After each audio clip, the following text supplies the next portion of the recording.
يبين قد ايه ان انا مستعجله، واخده معايا القهوه اشربها. صباح الخير. مستعجله النهارده جدا جدا جدا. ما كنتش هنزل الجيم الصراحه عشان انا صحيت متاخر، ومفروض عندي كذا حاجه النهارده، ويا دوب هروح اتمرن ان شاء الله، اتمرن بسرعه مش هتاخر النهارده في التمرين، وبعدين اطير بقى عشان عندي شغل النهارده كتير وعندي مشاوير النهارده كتير. تعالوا بقى نشوف هيحصل ايه النهارده في اليوم ونقول صباح الخير. يعني وانا محتاسه ماسكه القهوه في ايد والازازه حطاها في ايدي والشنطه، وده كله عشان ما اخدش شنطه كبيره احط فيها الحاجه كلها مره واحده. بس المهم يلا بقى نروح على التمرين. القهوه كلها اتدلقت تقريبا على السلم حرفيا، اللي واخداها معايا عشان اروح بيها الجيم احتست بيها حرفيا، يعني كل ده اتدلق ولسه ما شربتهاش.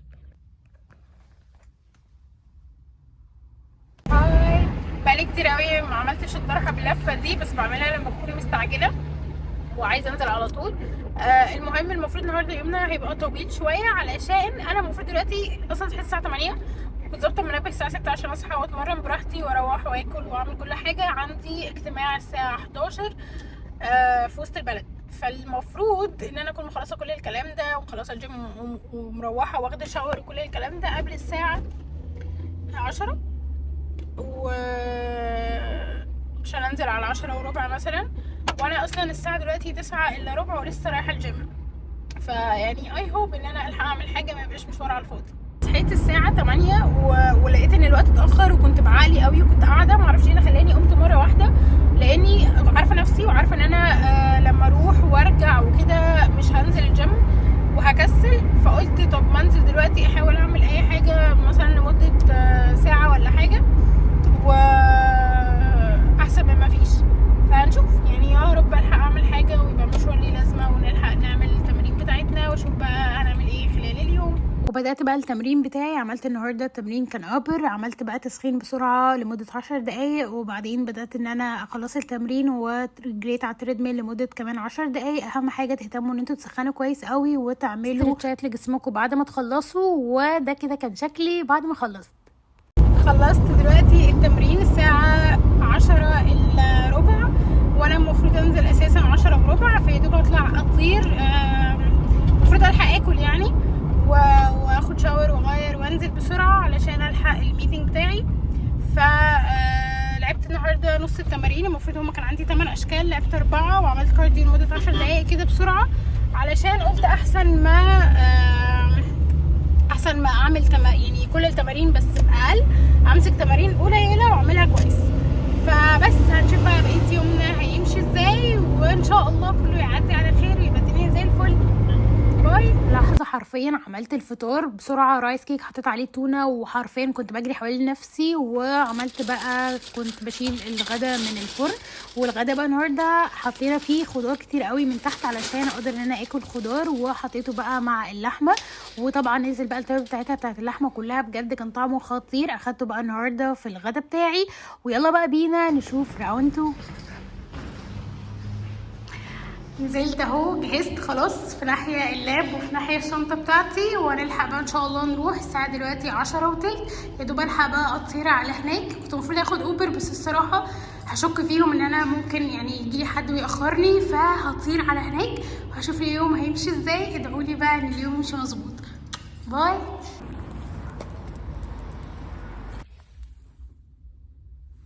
زنقت نفسي الصراحه، كان المفروض ان انا عامله حساب ان انا اروح باوبر علشان احضر حتى وانا في الطريق وكده، بس بما اني متاخره فهروح بالعربيه واحاول احضر في دماغي.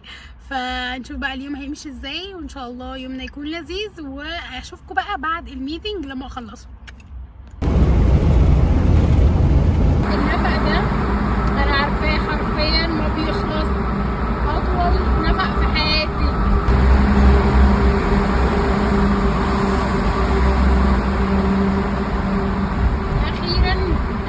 شفت النور اطول نفق في حياتي. طبعا كنت متاخره جدا، بس كميه الاشارات اللي شفتها في وسط البلد بجد مش طبيعيه. وصلت وسط البلد بس لسه ما وصلتش المكان، واقفين دلوقتي في الاشاره لحد ما نشوف هنعمل ايه. المهم ان انا كنت بصور النفق وفي الاخر لقيت رادار في اخر النفق، فان شاء الله يكون ما جابنيش ان شاء الله. شفت العبد وانا ماشيه، وبجد من احلى الحاجات الموجوده في وسط البلد. كان نفسي انزل اخد ايس كريم بسرعه، بس طبعا اكيد ما عنديش وقت. وشفت بقى هنا النيل وانا ماشيه، وبعدين لقيت المكان بتاع العجل ده، اتبسطت قوي. كان نفسي يبقى موجود في كل حته بجد. قلت اخيرا بقالي اصلا نص ساعه بلف بس على مكان اسمه جراش البستان عشان اركب بس، فوصلت. استنيت الاسانسير وبعدين بقى طلعت على الميتنج فوق. اختبار سواقه والله العظيم، 5 ادوار والجراج ضيق جدا جدا جدا، فصباح الفل يعني. بس خلصت الاجتماع بتاعي. دي مش فاهمه الاشاره وما بتلحقش تفتح عشان تقفل حرفيا. بس خلصنا بقى الاجتماع بتاعنا، هنشوف بقى بقيه اليوم هيمشي ازاي، والحمد لله خلص على خير. اتاخرت شويه بس تمام يعني، ظبط. خلصنا. كنت خلاص بقى رايقه وانا مروحه، فقعدت بقى اصور شويه حاجات هناك في وسط البلد. اشاره اشاره اشاره اشاره على طول، زحمه زحمه، كل واحد داخل في اتجاه، ماشي في اتجاه بجد. هندخل في النفق تقريبا اللي هو ملوش يعني اخر، بس المهم ان هو هربت من الزحمه، ان شاء الله ما يبقاش زحمه برده علشان ما بقاش هربت من حاجه دخلت في. انا حابه اقول لكم ان انا عملت الغباء مرتين. يعني انا النفق صورت وانا داخله وانا خارجه، وانا مش واخده بالي ان في رادار يعني، فان شاء الله ما يكونش جابني لا انا وانا خارجه ولا وانا داخله، فربنا يستر. انتوا مش شايفيني دلوقتي، انا اساسا مش شايفه نفسي حرفيا.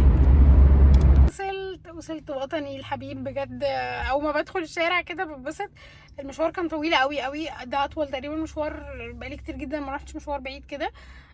ابعد مشوار بالنسبه لي كان هو مشوار الشغل يعني، اصلا بيبقى قريب. بس رحنا ورجعنا بقى وخلصنا، واليوم كان ماشي كويس الحمد لله، ان شاء الله يكمل على خير. ويدوب بقى عايزه اطلع اعمل قهوه واخد سناك كده واقعد بقى اريح شويه، واشوف بقى بقيه اليوم هيمشي ازاي. محتاجه بس يعني اتناقش في موضوع مهم قوي بجد والله. الجي بي اس، الجي بي اس ده المفروض ما يبقاش اسمه جي بي اس، بجد حاجه بتسوح تسويحه فظيعه. يعني انا دلوقتي حصل معايا موقفين بجد اغبى من بعض. انا دلوقتي الجي بي اس انا ماشيه على طول خلاص، فجاه يديني لا خشي يمين، ادخل يمين الاقيه بيجيبني يعني كده ورجعني نفس الشارع اللي كنت ماشيه عليه. طب ليه يعني ليه؟ حصلت مرتين والله. في مره كان مشاني كده، نزلني من تحت الكوبري وعداني، مع ان هو نفس الشارع يعني، هي فتحه مفتوحه من الجنب. ومره تانية صينيه، يعني صينيه كنت ممكن امشي كده، انا اصلا كنت ماشيه في الشارع ده لقيته لففني الصينيه كده ودخلني في نفس الشارع. طب ليه يعني؟ انا محتاجه افهم. فالجي بي اس بجد من اكتر الحاجات اللي بتسوح قوي. بس مبسوطه الحمد لله ان اليوم عدى كويس وترتيباته خلصت. وكمان ان انا رحت الجيم الصراحه، لان انا كنت مش عامله حسابي ان انا هروح الجيم، وكنت خايفه ان انا اتاخر. اي نعم ما لعبتش التمارين كلها، بس يعني احسن من ما فيش، عشان انا عارفه ان انا بالليل ممكن ابقى مشغوله في كذا حاجه تانية، فمش هلحق ان انا اروح الجيم وهكسل اروح الجيم. فهنطلع بقى نعمل السناك بتاعنا ونشرب قهوتنا ونريح دماغنا وبس كده.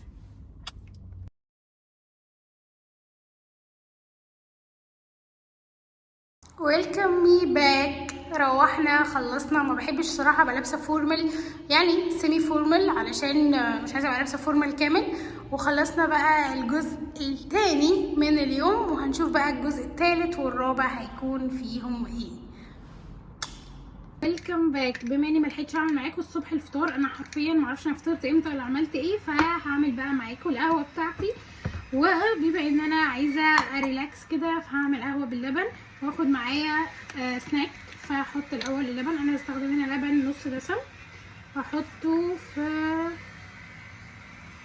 هنا كده خلاص، ما عملتهاش على الاخر شويه. وبعدين هحط عليها بقى القهوه بتاعتي. الصراحه الفتره دي مش لاقيه قهوه حلوه طعمها لذيذ، فمش عارفه بقى العيب فين بالظبط. هحط معلقتين مش مليانين قوي، عشان بحب القهوه بلبن تكون تقيله، ما بحبهاش تكون خفيفه. المفروض تبقى اخف من القهوه العاديه، بس انا بحبها تكون تقيله. هحطها على النار واجي بقى نحضر معاكم السناك. هجيب بقى الطبق بتاعي، هحط هنا جوافيه. انا الاول كنت لما بسمع ان حد بياكل الجوافه ببذرها استغربت قوي، بس لما جيت جربته عجبني الصراحه، فبقيت باكله ببذره. فمش عارفه انتوا بقى بتحبوه ازاي. فهبدا ان انا اقطعها لمربعات كده، علشان انا فاكره ان القهوه فارت معرفش ليه، انا لسه حطاها ما فارتش. هنقطعها كده مربعات. طيب الجوافه برضو من الحاجات اللي انا حبيتها مؤخرا، بس هي بجد يعني حلوه جدا اهي. وهحط بقى معاها نص تفاحية. هنا في تفاحية خضراء، هحط نص واحدة علشان انا مش عايزة، ماليش نفس التفاح قوي، بس ايه عشان تبقى اقولك على حاجة حلوة. انا مش عارفة يعني هو حاجة عادية ولا ده مني انا ولا في مشكلة عندي، بس مرة كنت كنت واخدة معايا تفاحية الشغل ف... ف... فحطيت عليها ليمون علشان ما تسودش. عجبني طعمها قوي بالليمون. فانا مش عارفه يعني حد جرب يعني يحط على التفاح الاخضر، اصلا هو اصلا في مزازه، تخيلوا يحطوا عليه كمان ليمون. بجد حاجه كده. عارفين السويت اللي هي سوري الحاجات الصور قوي هي عامله كده، فاللي بيحب الحاجات الصور قوي دي هتعجبه، جربوها هنشوف. بس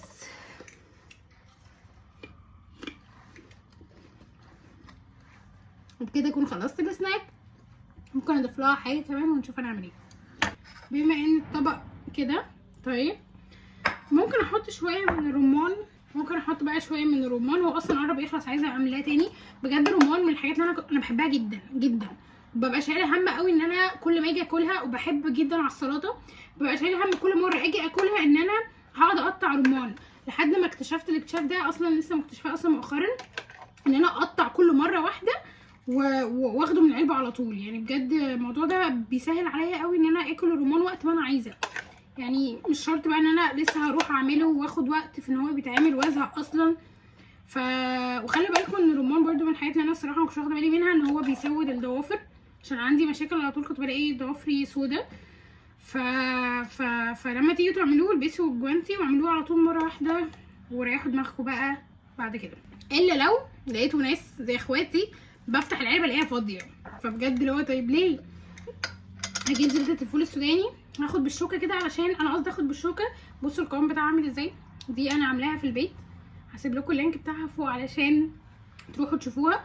هاخدها كده خلاص وانزلها على التفاح، انا مش عايزاها بس على التفاح، فانزل بيها كده على التفاح من فوق.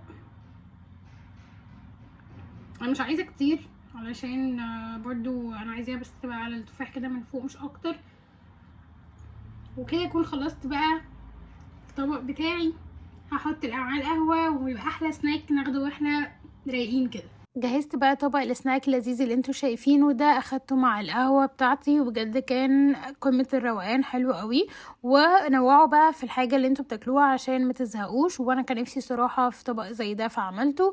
وبعدين اخدته بقى مع القهوه وقعدت اتفرج على مسلسل بتاعي، المسلسل التركي. انا بقالي كتير جدا ما اتفرجش على مسلسل تركي يعني، وبس المسلسل ده شدني الصراحه وشويه، ولقيت ان انا كان نفسي ان انا اكل مسقعه، فقمت حطيت البتنجان. بس طبعا الغدا ده لبكره ان شاء الله مش للنهارده، وجهزته كده علشان احط مامتي تحت الامر الواقع ونعمل الاكل ده لبكره. وبعدين شربت بقى الشاي ده من امتنان. فايده بقى ان احنا الشتاء ان احنا نحاول نستغلها ان احنا نشرب مشروبات سخنه، فنحاول نروح في اتجاهات المشروبات اللي هي بتكون المشروبات اللي بتحرق، او يقال ان هي طبعا مشروبات بتساعد عشان الدايت، بس في الاول وفي الاخر مفيش حاجه معتمده 100%، بناخدها كمساعده زي الشاي الاخضر والشاي ده. ولقيت مامتي عامله لي شوربه عدس، كنت حرفيا لسه بقول امبارح ان انا نفسي فيها قوي، وقمت ضربتها كده بسرعه عقبال ما ترجع من الشغل. وانا راجعه لقيت القطه دي مستنياني للمره التانية، وبجد لو عارفين ان انا بخاف منهم كده مش هيعملوا كده خالص. طلعت بقى الخضار اللي كان موجود تحت اللحمه وحطيته مع طبق سلطه كبير، وطبعا مع شوربه العدس. بحب احط قوي على شوربه العدس خل من فوق، قولوا لي انتوا كمان بتحبوا تاكلوها ازاي. وبعدين بقى رحت خرجت مع اصحابي وجبنا طبعا الكوفي، ده حاجة أساسية. وبنحاول على قد ما نقدر ان احنا نجيب اماكن تكون مع المقاطعة، علشان احنا عارفين ان في اماكن كتيرة قوي طبعا بتدعمهم. فروحنا TBS من اكتر الاماكن، برضو القهوة بتاعتهم حلوة قوي. صورت كام صورة كده وجبت بقى الكابتشينو بتاعي اكيد، واصحابي جابوا بقى حاجات كده ملهاش دعوه بيها خالص. وبعد كده خلص اليوم بتاعي على كده. قولولي بقى انتوا عملتوا ايه النهارده، واشوفكم بقى في فلوج بكره ان شاء الله. باي.